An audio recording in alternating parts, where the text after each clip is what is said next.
اللہ رب العالمین نے ازل سے یعنی جب سے یہ دنیا بنی ہے 12 مہینے مقرر کیے ہیں، اور ان مہینوں میں 4 مہینے عزت والے قرار دیے۔ ان عدت الشہور عند اللہ 12 شہرا فی کتاب اللہ یوم خلق السماوات والارض منها 4 حرم۔ اسی بات کی وضاحت اللہ کے نبی صلی اللہ علیہ وسلم نے حدیث میں، کیونکہ جو چیز قرآن میں اجمالاً یعنی مختصراً بیان ہوتی ہے، حدیث اس کی وضاحت اور تشریح کرتی، اور دونوں کو عمل کرنے میں برابر کا مقام حاصل ہے، دونوں حجت ہیں۔ اللہ کے نبی نے وضاحت کرتے ہوئے فرمایا السنۃ 12 شہرا، اس سال میں 12 مہینے ہوتے ہیں، ان میں سے 4 مہینے حرمت اور عزت والے ہیں، ذوالقعدہ، ذوالحجہ، محرم۔ یہ 3 مہینے لگاتار حرمت والے مہینے ہوتے ہیں۔ ورجب مضر الذی بین جمادی و شعبان، اور رجب جو جمادی الثانی اور شعبان کے درمیان آتا، یہ 4 مہینے عزت والے ہیں۔ ان میں سے محرم کا مہینہ ابھی ہم کچھ مہینے کے ایام اور دن گزار رہے ہیں، اور یہ عزت والا مہینہ ہے، برکت والا مہینہ۔ اللہ کے نبی صلی اللہ علیہ وسلم نے اس مہینے کی خصوصی فضیلتیں بیان فرمائی ہے۔ اللہ کے نبی صلی اللہ علیہ وسلم نے ایک حدیث کے اندر ارشاد فرمایا افضل الصیام بعد رمضان شہر اللہ المحرم، کہ رمضان کے بعد سب سے زیادہ فضیلت والے روزے اگر کسی مہینے کے ہوتے ہیں تو وہ اللہ کا مہینہ محرم ہے۔ یعنی اس مہینے میں اگر آپ نقلی روزے رکھتے ہیں تو ان روزوں کا ثواب رمضان کے بعد سب سے زیادہ۔ تو یہ فضیلت اللہ کے نبی نے عمومی فضیلت بیان کی ہے جو اس پورے مہینے کی ہے۔ اسی طرح اللہ کے نبی صلی اللہ علیہ وسلم نے اس مہینے کے ایک خاص دن کی فضیلت بھی بیان کی، جس کو یوم عاشورہ کہا جاتا ہے یا 10 محرم کہا جاتا ہے۔ سوال کیا جاتا ہے کہ اللہ کے نبی صلی اللہ علیہ وسلم اس دن کا روزہ رکھنے کا کیا ثواب ہے؟ تو اللہ کے نبی نے بتایا کہ اس دن کا روزہ رکھنا پچھلے 1 سال کے گناہوں کو بخش دیتا، اور جیسا کہ حدیث میں مذکور ہے کہ اس دن کا روزہ کفار اور مشرکین بھی رکھا کرتے تھے۔ مکہ کے جو مشرک تھے وہ بھی اس دن کا اہتمام کیا کرتے تھے، روزہ رکھا کرتے تھے، یہودی بھی اس دن کا روزہ رکھا کرتے تھے۔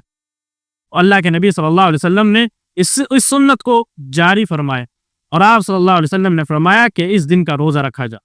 یہاں تک کہ رمضان کے فرض ہونے سے پہلے اس دن کا روزہ فرض تصور کیا جاتا تھا، لیکن جب رمضان کے روزے فرض ہو گئے تو مسلمانوں کو پھر اجازت دے دی گئی کہ اگر آپ چاہیں تو اس دن کا روزہ رکھیں اور اگر چاہیں تو اس دن کا روزہ چھوڑ دیں، لیکن اس کی فضیلت ہے۔ اللہ کے نبی صلی اللہ علیہ وسلم نے بیان فرمائی کہ اس دن کا روزہ رکھنا 1 سال کے گناہ کو معاف کر دیتا۔ یہ 10 محرم ہے۔ اللہ کے نبی صلی اللہ علیہ وسلم سے کہا گیا کہ اللہ کے نبی اس دن کی تعظیم یہود اور نصارہ بھی کرتے، وہ بھی اس دن کا روزہ رکھتے ہیں اور اس دن کو مقدس سمجھتے ہیں، عید کے طور پر مناتے ہیں، ان کے گھروں کو سجایا اور سنوارا جاتا ہے۔ اللہ کے نبی صلی اللہ علیہ وسلم نے فرمایا کہ اگر اگلا سال آیا تو ہم 9 تاریخ کا روزہ بھی رکھیں گے تاکہ ان لوگوں کی مخالفت کی جائے۔ تو ہمیں اس مہینے سے کیا سبق ملتا ہے؟ وہ یہ کہ ہم سنت کی اتباع کرتے ہوئے، اللہ کے نبی صلی اللہ علیہ وسلم کے فرمان پر عمل کرتے ہوئے اس مہینے کی تعظیم کریں، اس میں گناہوں سے بچیں، کیونکہ حرمت اور عزت والے مہینے ہیں۔ اس مہینے میں اگر ہم کوئی گناہ کرتے ہیں تو پچھلے دوسرے مہینوں کے بالمقابل اس میں ہمیں زیادہ سخت اللہ کی طرف سے عذاب کا سامنا کرنا پڑ سکتا، کیونکہ اس مہینے کی عزت دوسرے مہینوں کے بالمقابل زیادہ۔ اگر اس مہینے میں ہم کوئی نیک عمل کریں گے تو اللہ رب العالمین ہمیں زیادہ اجر و ثواب سے نوازے گا، کیونکہ اس مہینے کی عزت اور حرمت دوسرے مہینوں کے بالمقابل زیادہ۔ اسی طرح ہمیں ایک سبق ملتا ہے کہ اللہ رب العالمین کی شکر گزاری میں ہمیں جائز طریقہ اختیار کرنا چاہیے، کیونکہ یہ 10واں دن 10 محرم کو جو روزہ رکھا جاتا تھا، یہودی جو روزہ رکھتے تھے وہ اس وجہ سے کیونکہ اسی دن اللہ رب العالمین نے موسیٰ علیہ السلام کو، بنی اسرائیل کو فرعون کے ظلم سے، اس کے پنجے استبداد سے، اور جو وہ بنی اسرائیل کو ستایا کرتا تھا اس سے نجات دی، فرعون کو ڈبویا اور اس کو ہلاک اور برباد کیا۔ اس کی جزا میں، اس کے شکرانے میں ان لوگوں نے روزہ رکھا۔ اللہ کے نبی صلی اللہ علیہ وسلم نے کہا کہ ہم موسیٰ کے بالمقابل یہودیوں سے زیادہ حقدار ہیں، تو ہم بھی اس دن کا روزہ رکھیں گے۔ تو اللہ کی شکر گزاری میں ہمیں وہ طریقہ اختیار کرنا چاہیے جو جائز ہے، جو مناسب ہے، نہ کہ خوشی اور غم میں بھی ہم حدود کو پامال کرتے ہوئے غلط طریقوں کو اپنائیں، نہ کہ ہم ناچے اور گائیں، نہ کسی اور دوسرے غیر مناسب رویے کو اختیار کریں، بلکہ جو مناسب رویہ ہے ہمیں اس کو لے کر کے چلنا چاہیے۔ اس دن سے ہم کو یہ بھی سبق ملتا ہے کہ ہمیں جتنا ہو سکے اسلامی شعائر کی پابندی کرنی چاہیے۔ ہم مسلمان ہیں، اللہ نے ہمیں اسلام سے نوازا ہے۔ اسلام اپنے آپ میں قانون ہے، اور یہ قانون ہمیں زندگی کی تمام گھڑیوں میں جینا سکھاتا ہے، زندگی کے ہر لمحے میں جینا سکھاتا ہے۔ ہمارے بچپن سے لے کر کے بوڑھے ہونے تک، پیدائش سے لے کر قبر تک جانے تک ہر چیز کی رہنمائی کرنے والا اسلام ہے۔ تو ہمیں اپنے اسلام پر فخر ہونا چاہیے اور اس کی ہر تعلیم کو اپنانا چاہیے۔ اپنی ہر زندگی کے موڑ میں اسلام کی طرف دیکھنا چاہیے، نہ کہ غیر مذہبوں کی طرف دیکھنا چاہیے، کیونکہ اللہ کے نبی صلی اللہ علیہ وسلم نے آج کے دن ہی یعنی یوم عاشورہ کے دن ہی اللہ کے نبی نے یہودیوں کی مخالفت کرتے ہوئے 9 محرم کا روزہ بھی مشروع قرار دیا کہ ہمیں کسی قوم کی مشابہت اختیار کرنے کی ضرورت نہیں ہے، ہمیں کسی دوسرے دین کو اپنانے کی ضرورت نہیں ہے، نہ ہمیں ان سے کچھ لینے کی ضرورت ہے، بلکہ ہماری شریعت، ہمارا اسلام اتنا عظیم اور بلند ہے، اتنا مکمل کہ ہم ہر چیز کی دلیل اس سے تلاش کر سکتے ہیں، ہر چیز کی رہنمائی اس سے تلاش کر سکتے ہیں۔ یہودیوں کو اس کا اندازہ تھا، اور وہ بطور طنز مسلمانوں سے کہتے تھے کہ ہم نے سنا ہے کہ تمہارے نبی تمہیں ہر چیز سکھاتے ہیں، کہ ٹوائلٹ میں کس طرح سے جائے یہ بھی سکھاتے ہیں۔ وہ طنز کر کے کہتے تھے۔ تو عبداللہ بن مسعود کہتے ہیں کہ ہاں، اللہ کے نبی نے ہمیں یہ بھی سکھایا، ہمارے اسلام نے ہمیں یہ بھی سکھایا ہے کہ آپ کو واش روم جانا ہے تو کس طرح جائیں۔ اللہ کے نبی نے ہمیں سکھایا ہے کہ ہم جب ہمیں قضائے حاجت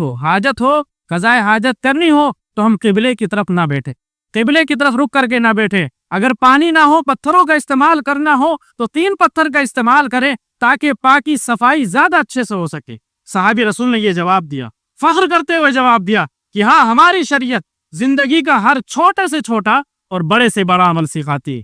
چاہے وہ عمل چھوٹا کیوں نہ ہو، حقیر تر کیوں نہ ہو، شریعت کی تعلیم اس سلسلے میں موجود۔ تو بڑی گئی اور گزری بات ہوگی کہ ہم اپنے اسلامی حلیے کو چھوڑ کر، اسلامی تعلیم کو چھوڑ کر، اس کے قانون اور دستور کو چھوڑ کر غیروں کی نقالی کرنے لگے، یورپ اور امریکہ کی نقالی کرنے لگے، ان لوگوں کی طرح سجنا اور سنورنا شروع کر دیں، جبکہ اللہ کے نبی صلی اللہ علیہ وسلم نے ان کی مخالفت کا حکم دیا، ان کے جیسے حلیے بنانے کا، حلیے کے خلاف کرنے کا حکم دیا کہ ہم ان کی مشابہت اختیار نہ کریں۔ دیکھیں کہ کیسے اللہ کے نبی نے صرف 10 محرم کا روزہ اگر کوئی شخص رکھتا ہے اس کو وہ فضیلت حاصل ہو جائے گی، 1 سال کا گناہ اس کا معاف ہو جائے، لیکن اللہ کے نبی نے کہا کہ 9 تاریخ کا بھی رکھو تاکہ یہودیوں کی مخالفت ہو جائے، تاکہ ہم ان کے شانہ بشانہ نہ چلیں، ہماری ایک الگ پہچان رہے، ہمارا ایک الگ امتیاز رہے، ہمارا ایک الگ نشان رہے، ہم کسی اور کی طرح نہیں ہیں بلکہ ہماری ایک الگ پہچان ہے، تو اس پہچان کو برقرار رکھنا ضروری ہے۔ حاضرین، اس مہینے کی مظلومیت یہ ہے، بلکہ ہر اسلامی مہینے میں آپ اٹھا کر کے دیکھیں، اس مہینے کے نام سے صحیح چیزوں کو چھوڑ کر بدعات اور خرافات کو ہم مسلمانوں نے اپنایا ہوا۔ اگر آج آپ کسی عام مسلمان کے سامنے محرم کا نام لے اور محرم کے بارے میں اس سے پوچھے تو آپ اس سے کیا توقع کرتے ہیں؟ کیا وہ یہ کہے گا کہ اللہ کے نبی نے اس مہینے کے روزے سب سے زیادہ افضل قرار دیے؟ بہت کم ایسے لوگ ہوں گے جو یہ جواب دے سکے، بلکہ اکثریت کے ذہن میں یہ جواب ہوگا کہ اس دن شہادت حسین پیش آئی، اس دن کربلا کا واقعہ پیش آیا، یہ مہینہ بڑا منحوس ہے، اس مہینے میں شادی بیاہ نہیں کرنے چاہیے، اس مہینے میں کوئی اچھا کام نہیں کرنا چاہیے، اس مہینے میں یہ نہ کیا جائے، ایسی چیزیں جس کا شریعت سے کوئی تعلق نہیں۔ اور یہ بڑی افسوس کی بات ہے، تقریباً ہر مہینے کے متعلق مسلمانوں کے درمیان جو عام عقیدہ پھیلا ہوا ہے وہ غلط عقیدہ ہے، سنت سے کوسوں دور، جو حقیقت ہے، جو شریعت ہے، وہ بالکل مسلمانوں سے دور ہے۔ مسلمانوں کے یہاں یہی عقیدہ ہے، یہی بدعات اور خرافات ہے کہ اس دن اچھے سے اچھے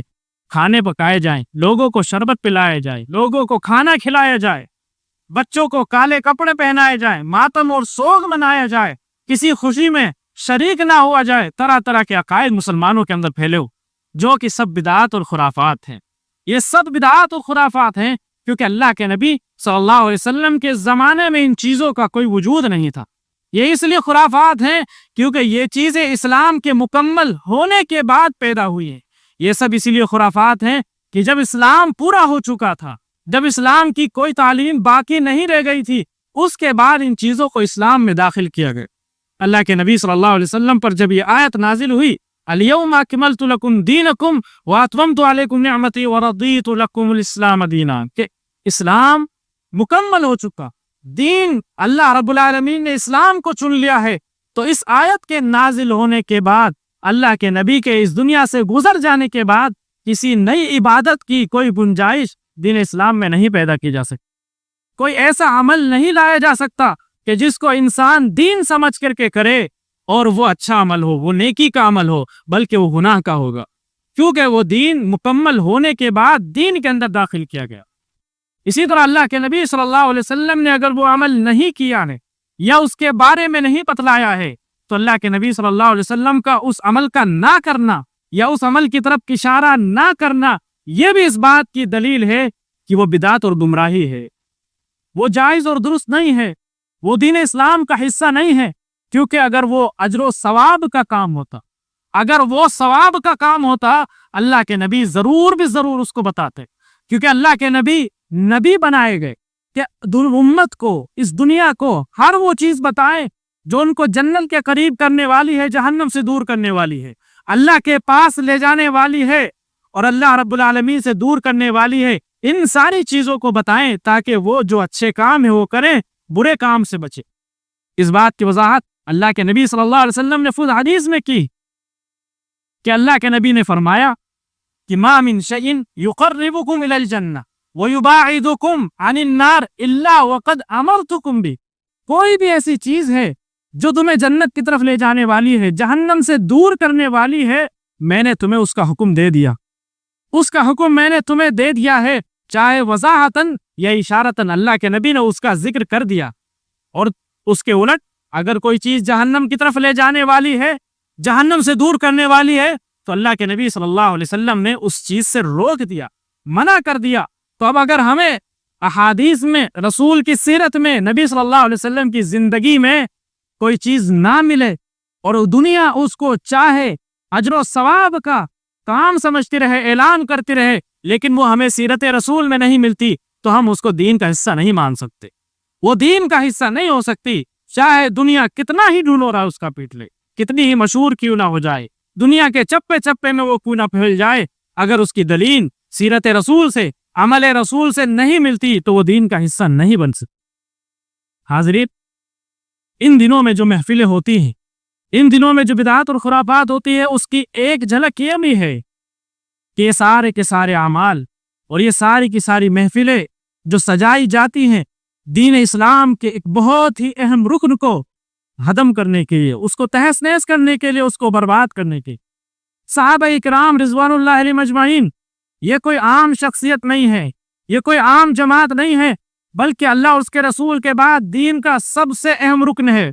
اللہ رب العالمین نے قرآن مجید ہمیں رسول اللہ کے واسطے سے دیا۔ رسول اللہ صلی اللہ علیہ وسلم کی حدیث ہم نے براہ راست نہیں سنی، بلکہ صحابہ اکرام نے اللہ کے نبی سے وہ لیا، پھر وہ سب کے سب دنیا کے الگ الگ کونوں میں پھیل گئے، ان کے شاگرد بنے، اس طرح سے سلسلہ وار یہ حدیثیں ہم تک پہنچی ہیں۔ اور اس کڑی کی سب سے پہلی، اس زنجیر کی سب سے پہلی کڑی وہ صحابہ کرام ہے۔ اب آپ سمجھے کہ اگر ہم کہہ دیں کہ صحابہ کرام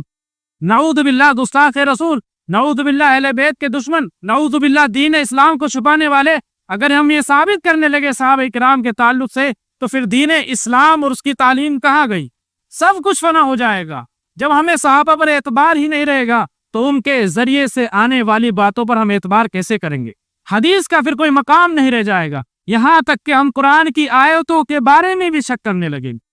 لیکن آج کے اس ماحول میں، بطور خاص ان دنوں میں، محرم کے اس مہینے میں، عاشورہ کے دن بطور خاص صحابہ کرام پر سب و شتم کیا جاتا ہے، جبکہ صحابہ کا اس دن سے کوئی تعلق نہیں ہے، صحابہ کرام کا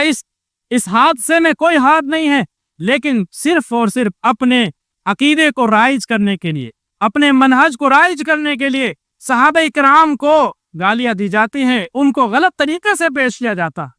تاکہ امت ان کے منہج سے، ان کے راستے سے ہٹ جائے اور پھر ہم اپنی منمانی اس دین اسلام میں کرتے رہیں.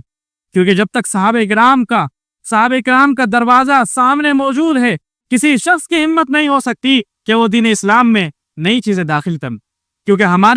ہمارے لیے صحابہ کرام کی فہم اور سمجھ حجت ہے کہ صحابہ کرام نے جس طرح قرآن اور حدیث کو سمجھا، جس طرح سے انہوں نے سمجھا ہے، ہمیں اسی طرح سے اس پر عمل کرنا ہے. آج کا پیدا ہوا انسان اپنی عقل سے کسی مسئلے کو دریافت کر کے اس امت میں رائج کرنے کی کوشش کرے، ہم اس کو قبول نہیں کر سکتے. ہم جواب دیں گے کہ صحابہ نے یہ نہیں سمجھا، جن کے سامنے وحی نازل ہوئی ہے، جنہوں نے اللہ کے نبی کے سامنے تعلیمات حاصل کی ہیں، جن کے استاد خود رسول اللہ ہیں، جو اللہ کے نبی کے سامنے بیٹھ کر کے پڑھا کرتے تھے، جو 10 آیتیں پڑھ کر کے اس کی تفسیر سیکھ کر کے پھر اگلی آیتیں پڑھا کرتے تھے. ان کی تفسیر کے سامنے، ان کے بیان کردہ معنی کے سامنے ہم آج کل کے کسی انسان کا معنی کیسے قبول کر لیں، اس کی تفسیر کیسے قبول کر لیں، اس کا منہج کیسے قبول کر لیں، اس کا مسئلہ کیسے قبول کر لیں.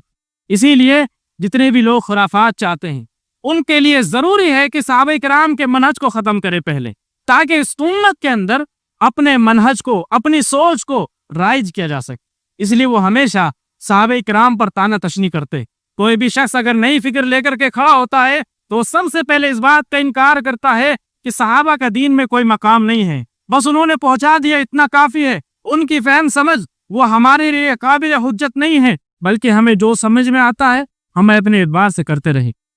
نعوذ باللہ من ذلک. تو اس مسئلے کی حساسیت کو سمجھے. مسئلہ صرف خلافت کا نہیں ہے، مسئلہ صرف یزید و معاویہ کا نہیں ہے، مسئلہ صرف حسن حسین رضی اللہ عنہم کا نہیں ہے، مسئلہ صرف اہل بیت و اہل سنت اہل تشیع کا نہیں ہے، مسئلہ یہ مکمل دین کا ہے. اس میں مکمل دین پر طعنہ کشی ہے، حرف آتا ہے، مکمل دین کو تباہ کرنے کی کوشش کی جاتی ہے.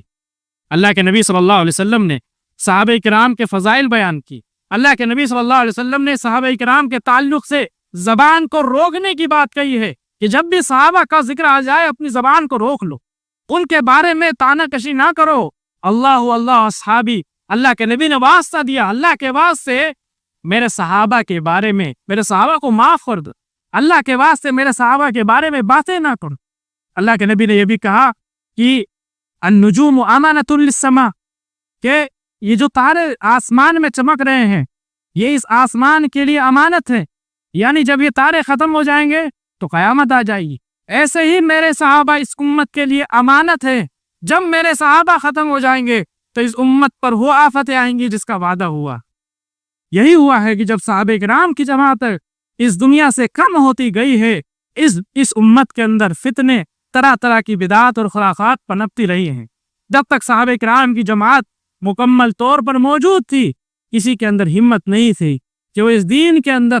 کوئی طعنہ کشی کر سکے، کوئی نئی چیز ایجاد کر سکے. اس کے سامنے ابو بکر اور عمر رضی اللہ عنہ کھڑا ہوا کرتے تھے. حضرت عمر رضی اللہ عنہ کی سختی کا یہی راز ہے کہ وہ دین کے اندر کسی بھی نئی چیز کے ایجاد کو، دین کی شکل کے بگاڑنے کو سوچ لیا کرتے تھے. دوربین تھے کہ ان کو پتہ چل جاتا تھا کہ یہ عمل اس دین کو کہاں لے جائے گا، اسی لیے وہ ہمیشہ سختی سے پیش آیا کرتے تھے.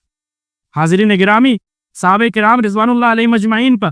جو طعنہ کشی کی جاتی ہے، حوالہ یہ دیا جاتا ہے کہ صحابہ کرام اہل بیت کے مخالف تھے، بلکہ تاریخ اور صحیح باتیں اس بات کی وضاحت کرتی ہیں کہ صحابہ کرام اور اہل بیت آپس میں محبت کرنے والے تھے، گرچہ کچھ اختلافات ان کے درمیان ضرور تھے.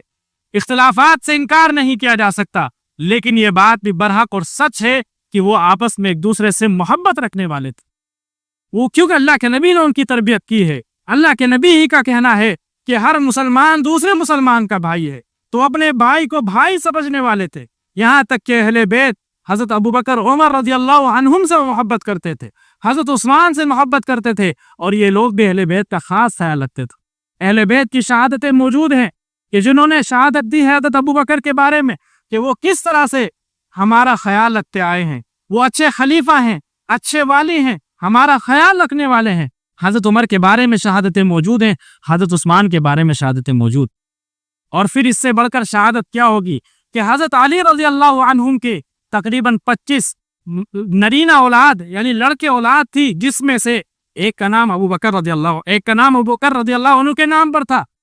ایک کا نام حضرت عمر کے نام پر تھا، ایک کا نام حضرت عثمان کے نام پر بھی تھا۔ بھلا بتائیں اگر کسی انسان کی آپس میں کوئی دشمنی ہو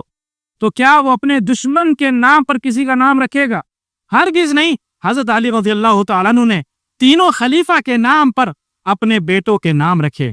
اپنے بیٹوں کے نام رکھے ہوئے ہیں۔ یہ اس بات کی گواہی دیتا ہے کہ حضرت علی رضی اللہ عنہم ان تینوں خلافہ سے محبت کرنے والے تھے، ان تینوں خلافہ سے محبت کرنے والے تھے، اور یہ لوگ بھی ان سے محبت کرنے والے تھے۔ حاضرین، آج کل ہمارے اس مسلم معاشرے میں آہستہ آہستہ شیعت کے اثرات نکلتے جا رہے ہیں۔ ایسے بہت سارے لوگ ہمارے سامنے آ رہے ہیں جو شیعت زدہ ہو چکے ہیں، جنہیں نہیں پتا کہ یہ کتنی خطرناک فکر ہے، جنہیں نہیں پتا کہ یہ اسلام سے ان کا کوئی تعلق نہیں ہے، یہ اسلامی فکر نہیں ہے بلکہ یہ غیر اسلامی فکر ہے، جس کے بارے میں یہ کہا جاتا ہے کہ ایک یہودی شخص جو حضرت عثمان کے زمانے میں یا حضرت علی کے زمانے میں مسلمان ہوا بظاہر، جیسا کہ عبداللہ بن ابی منافق تھا، یہ عبداللہ بن سبا یہودی یمن کا رہنے والا مسلمان ہوا، اور حضرت علی کے بارے میں وہی عقیدے جو آج شیعہ اپناتے ہیں وہی گڑھنے لگے، اور ان شیعوں نے ان عقیدوں کو اپنا کر اپنا ایک مذہب تیار کیا۔ یعنی یہودیوں سے ان کا تعلق ملتا ہے، ان سے ان کا تعلق جا کر کے ملتا ہے، اور ان کی سوچ کتنی خطرناک ہوگی یہ آپ سمجھ سکتے ہیں۔ اسی طرح یہ لوگ، ان لوگوں کے یہاں امامت کا ایک عقیدہ ہے کہ امام ہمارے یہاں ہیں، جن کے جو کہتے ہیں کہ ہمارے یہاں 12 امام ہیں، سب کے سب ایسے ہی معصوم ہیں جیسے کہ ایک نبی معصوم ہوتے ہیں، جیسے کہ ایک نبی معصوم ہے، نبی سے کوئی خطا اور غلطی نہیں ہو سکتی، کوئی گناہ کا کام نہیں ہو سکتا۔ ان کا عقیدہ اپنے اماموں کے تعلق سے ہے کہ امام ہمارے اسی طرح معصوم ہیں۔ اسی طرح یہ لوگ خلافت کو تسلیم نہیں کرتے، جس کو مکمل امت نے چند لوگوں کے سوا، چند حضرات کے سوا امت نے اجماع کے ساتھ حضرت ابوبکر رضی اللہ عنہ کی خلافت کو تسلیم کیا ہے، یہاں تک کہ حضرت ابو علی رضی اللہ عنہ نے بھی حضرت ابوبکر رضی اللہ عنہ کو افضل ترین انسان قرار دیا ہے۔ انہوں نے اپنے بیٹے کے سوال کے جواب میں کہا تھا کہ سب سے افضل ابوبکر ہیں، پھر عمر ہیں، پھر عثمان ہیں، پھر انہوں نے ان کے بیٹے نے ان کا نام لینا چاہا، انہوں نے کہا کہ میں تو ایک عام انسان ہوں۔ بہرحال انہوں نے خلافت کے تعلق سے بھی انتشار پیدا کیا، اور کہتے ہیں کہ یہ سب کے سب خلیفہ یعنی حضرت ابوبکر، حضرت عمر، حضرت عثمان رضی اللہ عنہم، کہتے ہیں کہ یہ سب کے سب ظالم تھے، انہوں نے ضمن خلافت لی ہے، خلافت کے حقدار حضرت علی تھے۔ ایسا نہیں ہے، اجماع پوری امت نے حضرت ابوبکر رضی اللہ عنہ کو خلیفہ متعین کیا، پھر مشورے سے حضرت عمر کا انتخاب کیا گیا، پھر حضرت عمر نے جن لوگوں کو چنا، حضرت عثمان رضی اللہ تعالیٰ عنہ کو، حضرت عثمان رضی اللہ عنہ کو بعد میں لوگوں نے خلیفہ متعین کیا۔ یعنی یہ کوئی ظلم نہیں تھا، بلکہ مشورے سے یا امت کے اجماع سے ان لوگوں کا تعین ہوا تھا۔ اسی طرح سے لوگوں کا یہ بھی عقیدہ ہے کہ کچھ صحابہ کو چھوڑ کر تمام کے تمام صحابہ اکرام نعوذ باللہ مرتد ہو گئے تھے، دین چھوڑ چکے تھے۔ یہ ان شیعوں کا کہنا ہے، یہ ان کا عقیدہ ہے۔ ان کا عقیدہ یہ بھی ہے کہ قرآن یہ مکمل نہیں ہے بلکہ ناقص ہے، صحابہ اکرام نے کچھ آیتیں چھپا دی ہیں جو آیت اہل بیت کے حق میں تھی اور ان کے خلاف تھی۔ کہتے ہیں کہ صحابہ اکرام نے کچھ آیتیں چھپا دی ہیں۔ یہ ان لوگوں کا عقیدہ ہے جو بالکل کفری عقیدہ ہے، اور ان کا ایک عقیدہ جو سب سے خطرناک عقیدہ تقیہ کا عقیدہ، یعنی بات وہ کہو جو دل میں نہیں ہے، زبان سے کچھ اور کہو اور دل میں کچھ اور مراد ہو، جو جھوٹ کی پریبھاشا ہے۔ یعنی جھوٹ ان کے یہاں ایک عبادت ہے، ان کا ایک عقیدہ ہے، یہ اس قوم کا عقیدہ ہے، اتنا غلیظ عقیدہ ہے۔ اور آج ہم لوگ جو اسلام کے ماننے والے ہیں ان لوگوں کے پیچھے لگے ہوئے ہیں، ان کی حمایتی بنے ہوئے ہیں، حالانکہ سراسر یہ لوگ ظالم ہیں۔ ان لوگوں نے اہل سنت والجماعت پر بلکہ کہیں مسلمانوں پر ظلم کا بے انتہا بازار گرم کیا ہوا ہے۔ اسرائیل جو آج مسلمانوں کا بہت بڑا دشمن ہے، کہا جاتا ہے اس کی راجدھانی میں کئی ساری مسجدیں ہیں اہل سنت والجماعت کی، لیکن ایران کی راجدھانی میں ایک بھی مسجد اہل سنت والجماعت کی نہیں ہے۔